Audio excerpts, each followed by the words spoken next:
There is a question we have all asked. Are we alone in this universe?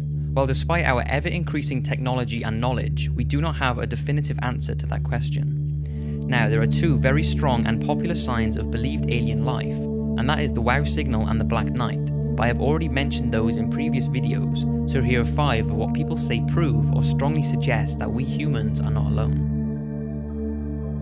The link between ancient Egypt and extraterrestrials has long been discussed, and we are all familiar with the speculation about alien intervention when it comes to the Egyptian pyramid design and construction. But whether you believe in that theory or not, there is one thing that people swear shows strong signs aliens did visit Earth during those times: the Egyptian hieroglyphics, which are literary characters in a symbolic alphabetic form of writing. And one of the most interesting discovered hieroglyphics that many say has links with extraterrestrials is the 2,000 to 3,000 year old so-called Abydos helicopter. It was found in an ancient temple that was built by Seti I and his son Ramses II in Abydos, Egypt. Now, looking at it, what's the first thing you can spot? Well, there's no denying that this looks like a helicopter, this looks like some sort of boat or yacht, this looks like a ship of some sort, and that looks like what many say is a futuristic ship or glider. So this was found on a stone slab that was supporting the ceiling. It was studied and concluded that it was nothing more than an accidental illusion caused by overlapping hieroglyphics, where plaster had been set onto the stone to replace the writing underneath, and that was it. It was sort of left and not talked about again, but there are a few researchers who say there is much more to this. They concluded that if the Egyptians wanted to overlap any existing writing, they would simply replace the limestone. It's believed the hieroglyphics would have been engraved on the ground and then elevated up into position, so if a change needed to be done, researchers say they could have just replaced the block and wouldn't have to replaster it. Then there are those who do not believe it has anything to do with ancient technology. They say if there were vehicles like the ones believed to be shown, then surely there would be a lot more evidence of them and not just on one single inscription. So what do you think of these mysterious hieroglyphics? Is it proof aliens came down during the ancient Egyptian years, or is it nothing more than a coincidence? Astronauts. It's always fascinating when an astronaut argues the existence of aliens, because if anyone has more of a chance of seeing an extraterrestrial, it's going to be astronauts who venture into space. Now, the rumour is that if an astronaut witnesses a UFO or an extraterrestrial being, they cannot report this to the press. But that hasn't stopped them, because over the years, many astronauts have told of encounters with aliens. In June 1965, when astronauts Ed White and James McDivitt were passing over Hawaii in a Gemini spacecraft, they say they witnessed a strange-looking metallic object with long arms sticking from it. McDivitt took pictures, but he said that it did not capture what he could see properly due to the glare and the grubby window. The rumour is that he also took a video, but this has never been released. McDivitt has said that some UFO promoters did exaggerate the story, but debunkers did also underestimate it. Another sighting by astronauts happened in December of the same year. Gemini astronauts James Lovell and Frank Borman saw an unidentified spacecraft some distance from their capsule.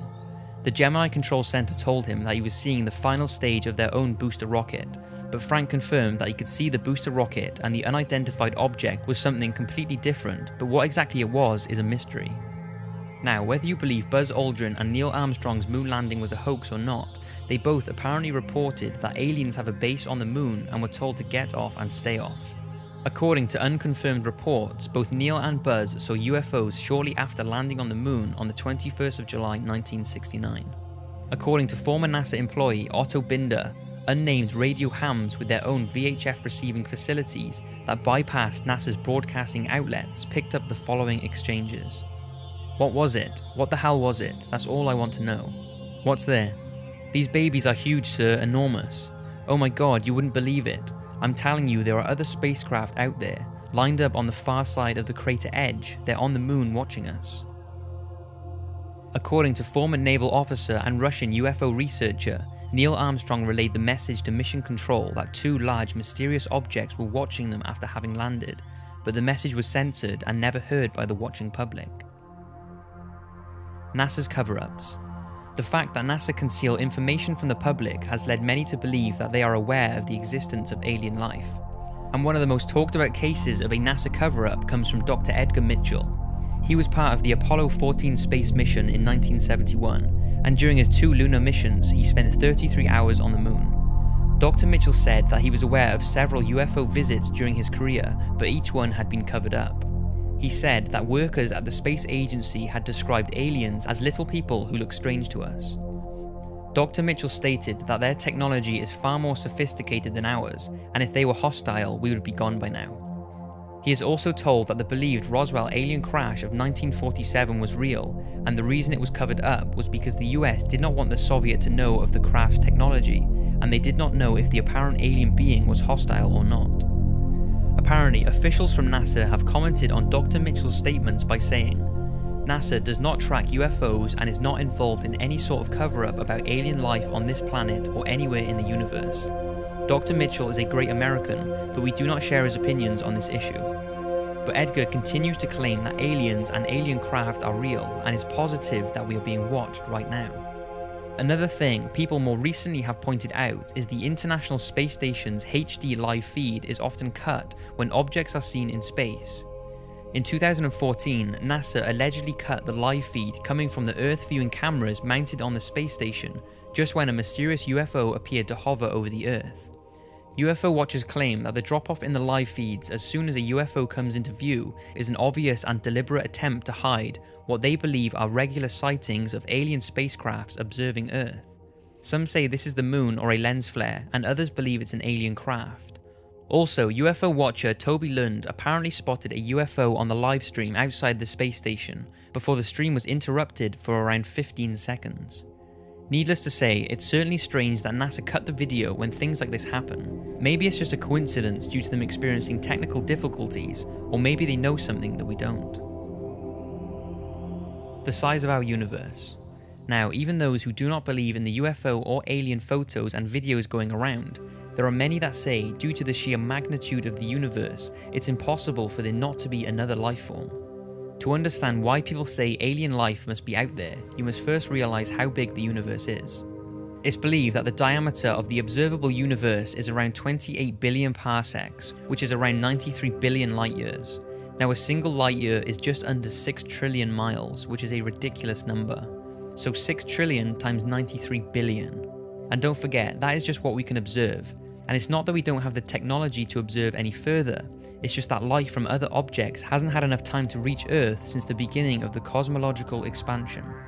And with all that, astronomers at the University of Auckland have said that it's believed there are around 50 sextillion planets in the observable universe. Now I will leave you to decide whether you think that only one out of those 50 sextillion planets can harbour any form of life. Some believe that civilizations are currently existing on Earth-like planets right alongside us, and others believe we could even be the bacterias of another life form. Add all of that with the possibility of infinite or multi-dimensions and you take things to a whole nother level.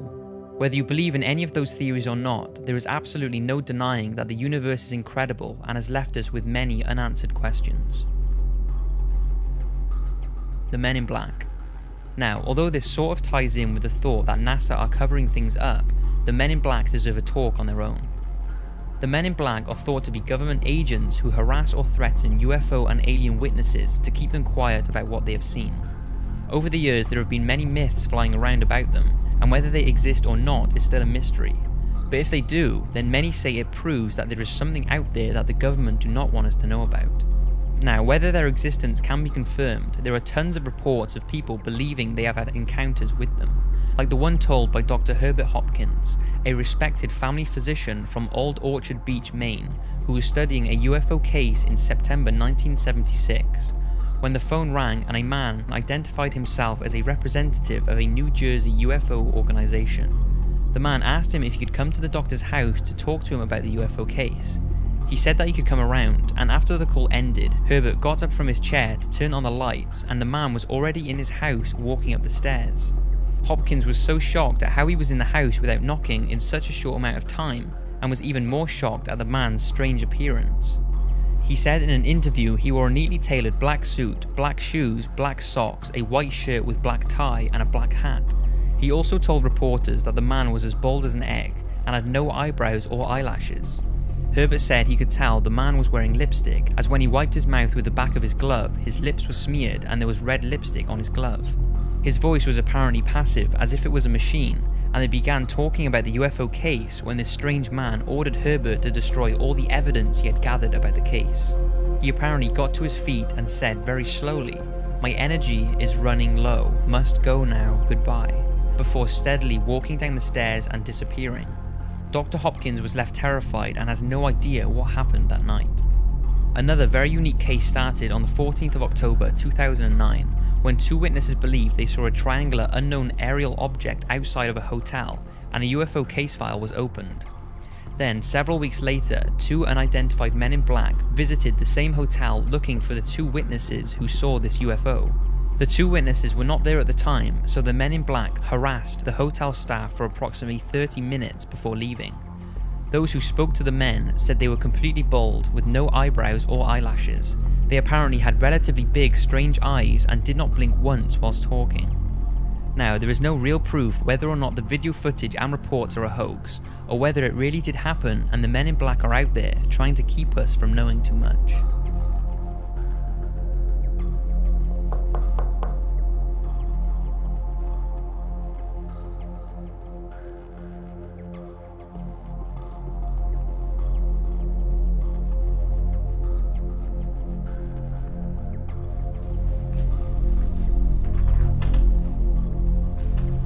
Mind if I come in for a quick chat?